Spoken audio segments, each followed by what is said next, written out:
నేను ఎంత భక్తిపరుణ్ణి, నా హృదయం నిండా వాక్యం ఉంది. దేవుడేమన్నాడు, రే పిచ్చోడా, స్టీమర్ని పంపించానా?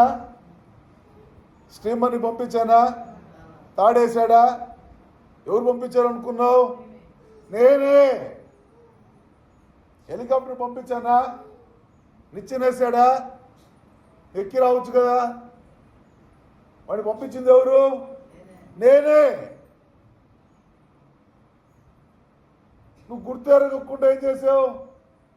హఠాత్తుగా చచ్చిపోయావు. చచ్చిపోయి నా దగ్గరికి వచ్చావు.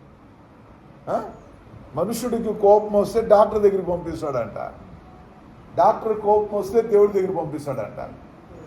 అది పరిస్థితి.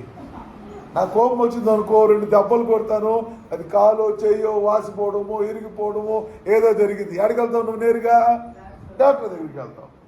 డాక్టర్ కూడా మాటలు లేదు. డాక్టర్ కోపం వచ్చింది అనుకో, డాక్టర్ దగ్గర కోపం వస్తుంది, డాక్టర్ ఆడికి పంపిస్తాడు, దేవుడి దగ్గరికి పంపిస్తాడు.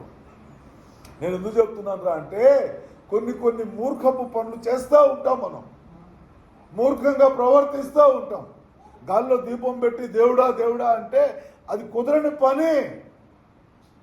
దేవుడు ఎన్నో ఉపాయాలు, ఎన్నో సదుపాయాలు, ఎన్నో ఆశీర్వాదాలు ఉంచాడు. కానీ నువ్వు తెలిసి తెలిసి తెలిసి పాపం చేస్తే అది నీ పీక మీదే ఉరియది.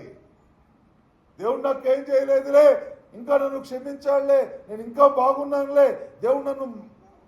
చాలామంది అనుకునేది పిచ్చి ఆలోచనలు. చిన్న పాపం రుచి చూస్తారు, అది తీయగా పుల్లగా ఉంటుంది. నాకేమి డిసీజ్ రాలేదే,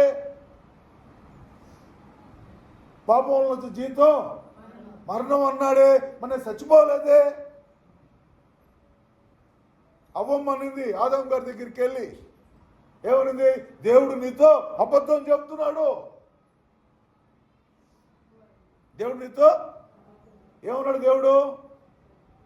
దేవుడు ఏమన్నాడమ్మా?